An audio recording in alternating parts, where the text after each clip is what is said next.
Hai teman-teman semua, kembali lagi di podcast kebanggaan kita, Podkemas. Kali ini saya hadir bersama dengan Dinas Kepemudaan, Olahragaan dan Pariwisata Kabupaten Sukoharjo untuk menemani obrolan kali ini. Nah, teman-teman, episode kali ini spesial banget. Kita akan bahas topik yang paling dicari sama mahasiswa, apalagi kalau nggak soal uang. Bukannya uang, tapi beasiswa dan penghargaan prestasi. Kabar gembiranya, pemerintah Kabupaten Sukoharjo mempunyai program yang sangat keren. Namanya tuh Beasiswa Sukoharjo Pintar. Dan nggak main-main. Nominalnya tuh juga diperoleh jutaan per orang. Gede banget kan? Sebelum kita mulai, di episode kali ini kita akan ngobrol dengan tema yang seru banget, yaitu dari pemerintah untuk mahasiswa. Apa itu Beasiswa Sukoharjo Pintar? Lewat tema ini, kita akan membahas bagaimana kontribusi nyata pemerintah Kabupaten Sukoharjo melalui program ini, bagaimana tips supaya teman-teman mahasiswa bisa lolos Beasiswa Sukoharjo Pintar. Dan yang lebih seru lagi, saya nggak sendirian. Kali ini saya kedatangan tamu spesial. Boleh perkenalan dulu, Pak? Ya, terima kasih atas waktu yang diberikan. Assalamualaikum warahmatullahi wabarakatuh. Waalaikumsalam warahmatullahi wabarakatuh. Perkenalkan, nama saya Dwi Yulianto. Saya dari Dinas Kepemudaan, Olahraga dan Pariwisata Kabupaten Sukoharjo. Saat ini menjabat sebagai pelaksana tugas atau PLT Kepala Bidang Kepemudaan Dinas Kepemudaan, Olahraga dan Pariwisata Kabupaten Sukoharjo. Berarti sekarang Pak Dwi sekarang menjadi PLT di kepemudaan. Iya, bidang kepemudaan. Oke. Nah, gimana nih Pak kabarnya hari ini? Kabar baik, Mas. Alhamdulillah. Nah, sebelum ngobrol lebih jauh, boleh Pak Dwi menjelaskan apa itu Dinas Kepemudaan, Olahragaan dan Pariwisata di Kabupaten Sukoharjo ini? Ya, jadi Dinas Kepemudaan, Olahraga dan Pariwisata adalah sebuah dinas yang mendapat tugas dari Bupati untuk melaksanakan tugas di bidang olahraga, yaitu pembinaan atlet-atlet maupun juga di bidang pembinaan kepemudaan. Dan yang terakhir bergabung dengan kami itu juga kami mendapat tugas untuk melakukan pembinaan bagi insan atau penggiat pariwisata di Kabupaten Sukoharjo. Berarti kan kayaknya saya ini mendengar ada program yang namanya Beasiswa Sukoharjo Pintar. Iya, benar. Beasiswa Sukoharjo Pintar itu sebenarnya beasiswa atau gimana sih Pak, atau kok bisa ada program kayak gitu? Ya, jadi program Beasiswa Sukoharjo Pintar itu ya beasiswa yang diberikan kepada para mahasiswa, tapi memang ada persyaratan-persyaratan yang harus dipenuhi terkait dengan Beasiswa Sukoharjo Pintar ini. Jadi Beasiswa Sukoharjo Pintar itu adalah program pemberian beasiswa bagi mahasiswa atau teman-teman yang sedang berkuliah, dan memang ada persyaratan khusus, yaitu bagi mahasiswa yang masuk dalam data terpadu sosial ekonomi nasional atau DTSEN desil 1 sampai dengan 4, dan harus semester 1 atau mahasiswa yang baru masuk pada tahun pertama ini. Itu Beasiswa Sukoharjo Pintar. Berarti syaratnya tuh emang harus mahasiswa baru ya Pak? Nggak Ya, bisa. harus mahasiswa baru. Sementara ini harus mahasiswa baru. Kalau boleh tahu itu yang dapat tuh berapa orang ya Pak? Jadi kuotanya untuk tahun ini 100 orang, Mas. Dan itu akan berlanjut sampai nanti tahun keempat bagi mahasiswa S1 atau D4, dan tahun ketiga bagi mahasiswa D3. Berarti itu kan yang dapat di semester 1. Nah, perguruan tingginya itu yang khusus negeri atau boleh swasta atau gimana Pak? Ya, perguruan tinggi yang boleh mengikuti Beasiswa Sukoharjo Pintar itu mahasiswa yang kuliah di perguruan tinggi baik negeri maupun swasta, tapi ada syarat minimal terakreditasi B atau baik sekali. Jadi terakreditasi A atau unggul dan B atau baik sekali. Apakah nanti pas keterima itu dilihat dari universitasnya, dari A, diurutin dari A atau gimana Pak? Jadi ada proses seleksi, Mas. Jadi asal minimal persyaratan minimal B atau baik sekali itu terpenuhi, nanti akan kita seleksi.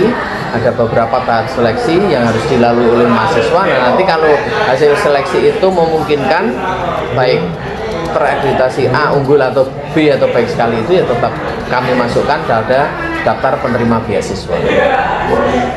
Kalau boleh tahu seleksinya itu ada berapa tahap, Pak?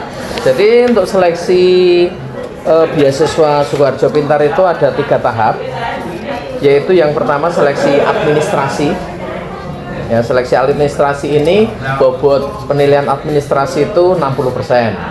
Kemudian yang kedua ada tahap 2, yaitu seleksi CAT dan vlog, di mana CAT itu bobotnya 20%, kemudian vlognya itu 10%, dan yang terakhir nanti setelah seleksi tahap 2 ini seleksi tahap 3, yaitu seleksi wawancara dengan bobot sekitar 10%. Berarti harus melewati 3 tahap tersebut, 3 tahap itu ya, Pak? Iya, harus melewati 3 tahap tersebut. Kalau administrasinya itu berarti itu harus KTP Sukoharjo. Ya, jadi ada persyaratan-persyaratan yang harus dipenuhi. Yang pertama tadi ya harus mahasiswa semester 1 dan harus masuk DTSen Desil 1 sampai 4. Kemudian harus berijazah minimal SMA atau sederajat, bisa MA, SLTA mau negeri maupun swasta, kemudian MA dan sederajat. Kemudian juga harus penduduk daerah Kabupaten Sukoharjo, dibuktikan dengan KTP dan KK. Jadi harus menyertakan KTP dan KK. Kemudian tadi harus masuk Desil 1 sampai 4 DTSen ya. Kemudian bukan mahasiswa pendidikan tinggi ikatan dinas. Jadi kalau ikatan dinas memang karena sudah terikat, berarti kan sudah dapat beasiswa dari perguruan tinggi tersebut, ya, sehingga tidak diberikan bagi mahasiswa yang ikatan dinas. Kemudian belum menikah dan harus ada surat untuk tidak menikah selama menerima beasiswa. Jadi kalau di tengah menerima beasiswa saat nanti menikah, otomatis akan diputus. Kemudian tidak menerima beasiswa dari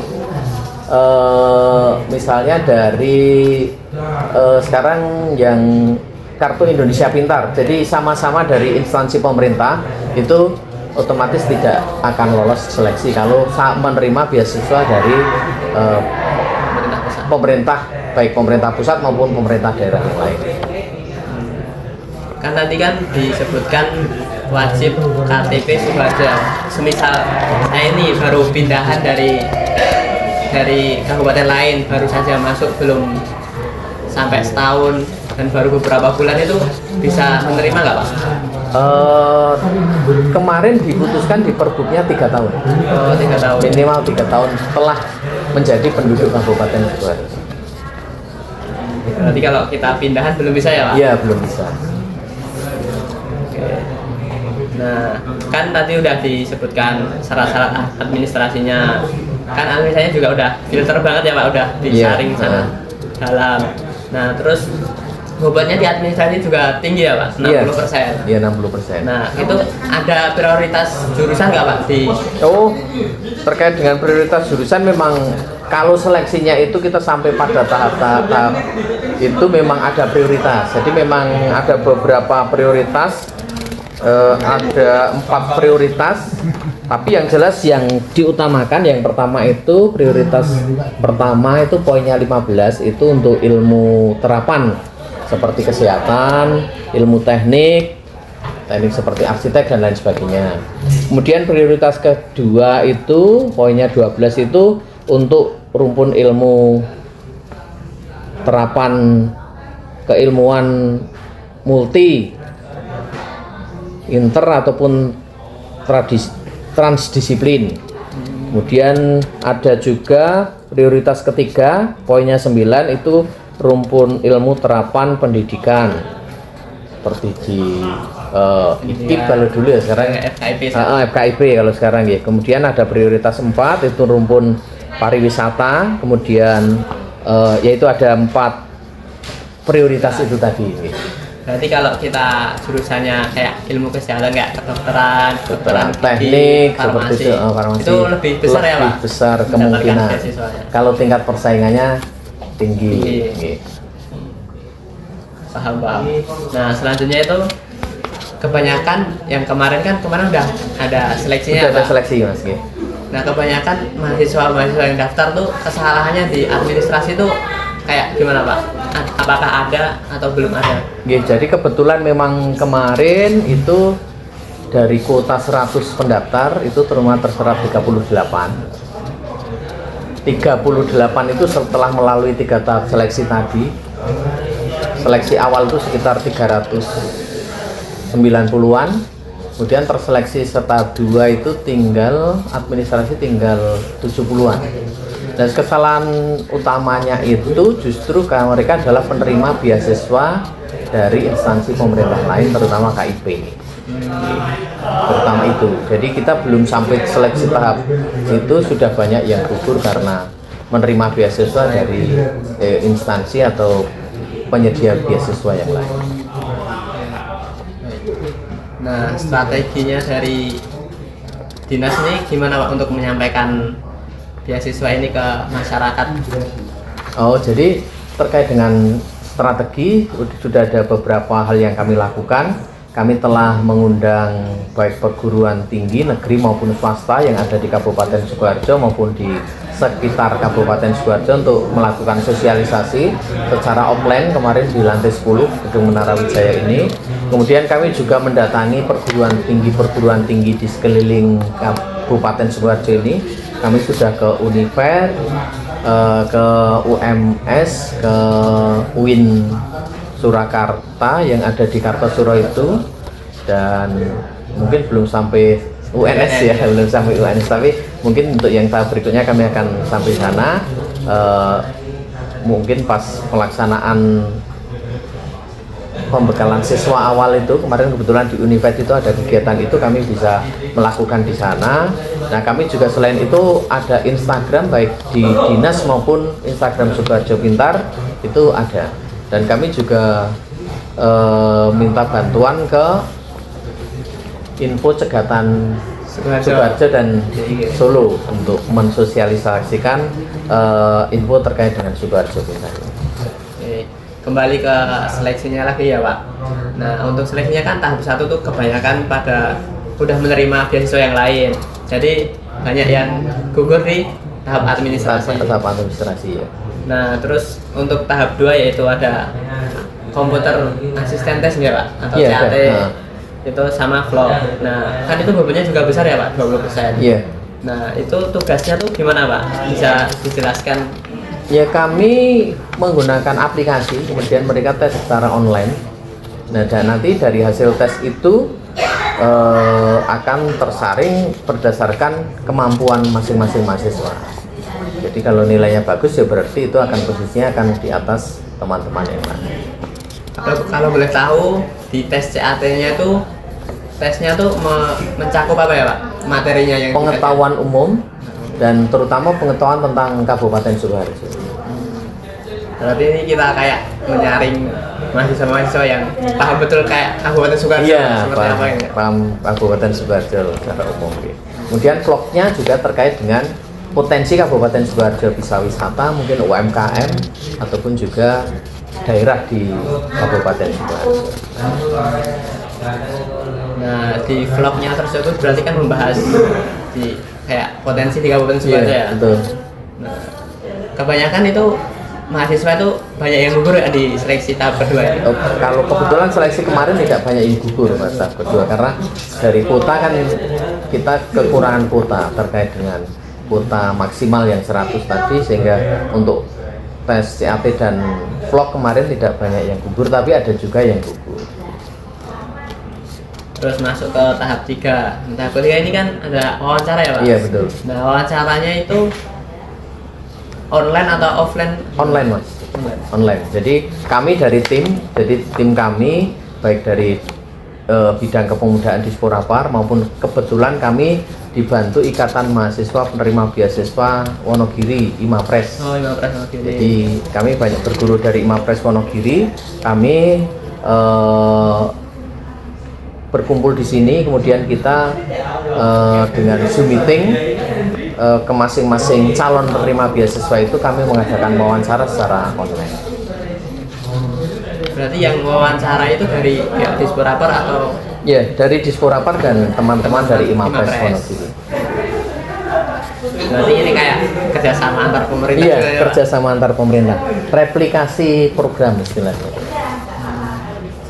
Nah selanjutnya itu kan tadi kan wawancara. Nah wawancaranya tuh yang dibahas apa, Pak? Yang ditanya-tanyain, yang sering ditanyain pas Ya. waktu wawancara tersebut. Oh ya, jadi kalau wawancara ini kita cenderung menggali potensi masing-masing calon penerima beasiswa, bakat, minat, kemudian dia kuliah di mana, asalnya dari mana, kemudian minatnya apa terkait dengan kepribadian yang bersangkutan. Ini yang kita gali dari proses seleksi ini, dan terutama motivasi dia mengapa ingin menerima beasiswa Sukoharjo Pintar ini. Nah untuk kan tadi udah dijelaskan tahapan dari 1, 2, dan ketiga ya Pak. Yeah. Nah kalau boleh tahu nominal yang didapat untuk yang nominal yang didapat saat mendapatkan beasiswa Sukoharjo Pintar ini berapa ya Pak? Oh iya, kami jelaskan. Jadi untuk penerima beasiswa Sukoharjo Pintar ini, masing-masing penerima beasiswa akan mendapatkan uang beasiswa sebesar Rp12.500.000 per tahun. Jadi kalau misalnya mahasiswa S1 atau D4 nanti 4 tahun, dan kalau tiap tahun mereka lolos untuk seleksi berikutnya, karena nanti kan ada dievaluasi, itu mereka akan menerima lagi tahun berikutnya. Kalau sampai 4 tahun kan 12.500.000 kali 4 tahun atau 4 kali, dan kalau D3 berarti kali 3 kali. Berarti setiap tahun akan dievaluasi ya Pak. Jadi kayak berarti setahun setelahnya itu harus tes lagi gitu ya? Iya, nanti akan tes lagi, dan tes itu terkait dengan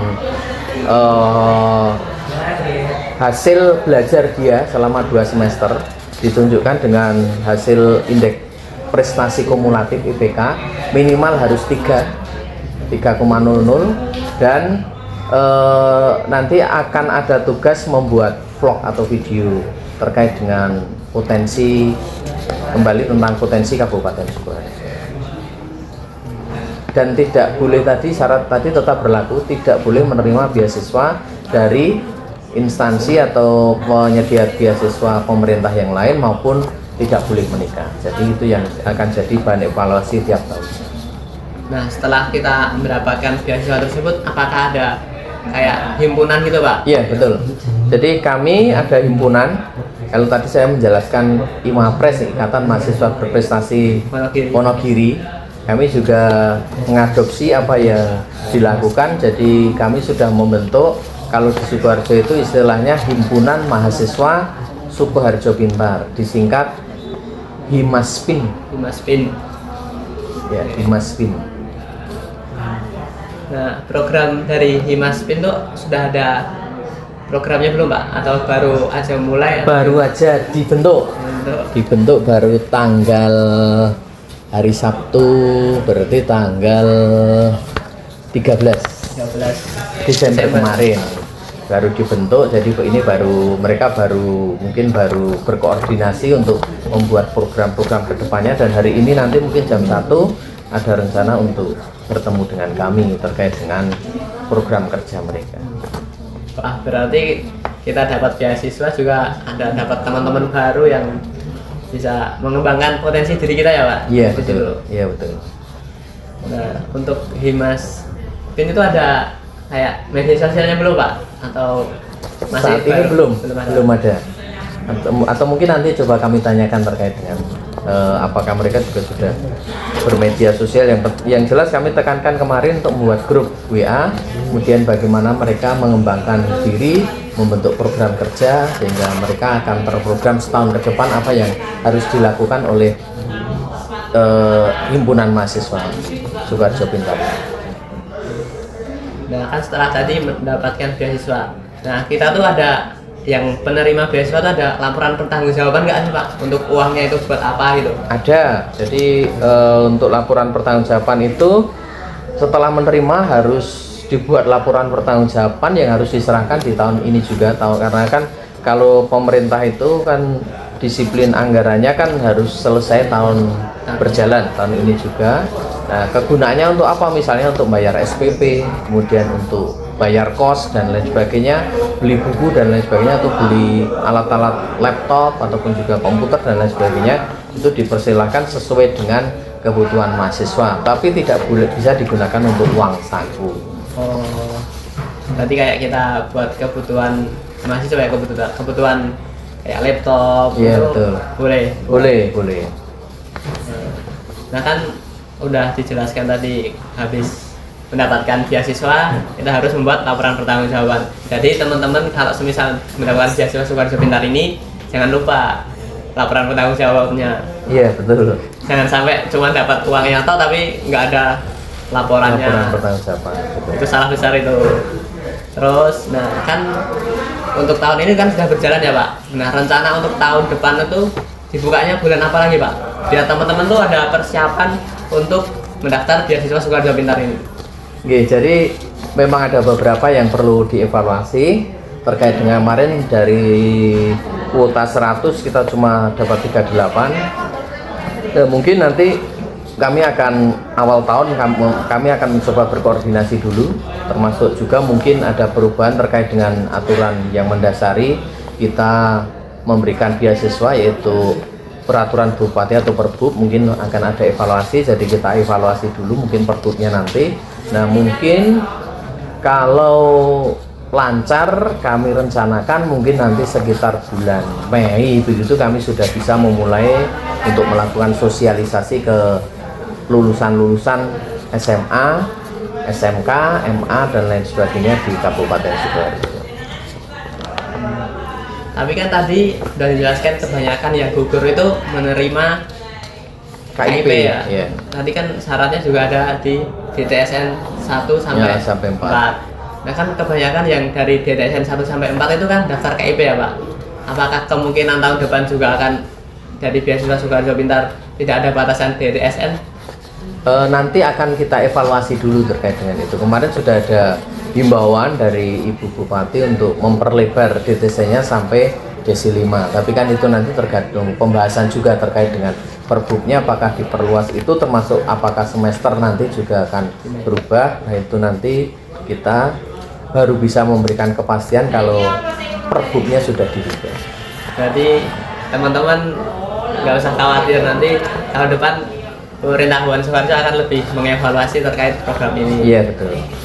Jadi kalau semisal kita untuk mendapatkan info beasiswa itu kita bisa lihat dari mana Pak? Apakah ada websitenya atau ada media sosial dari beasiswa Sukoharjo Pintar sendiri? Websitenya ada www.sukoharjopintar.disporapar.sukoharjokap.go.id dan ada Instagramnya di Sukoharjo Pintar.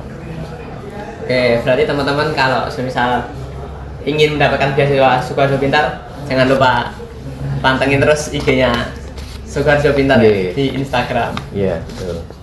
Nah, untuk kan sudah dijelaskan ya dari awal, dari tahap 1, tahap 2, tahap 3, terus ada evaluasi yang sudah dilakukan pemerintah Kabupaten Sukoharjo.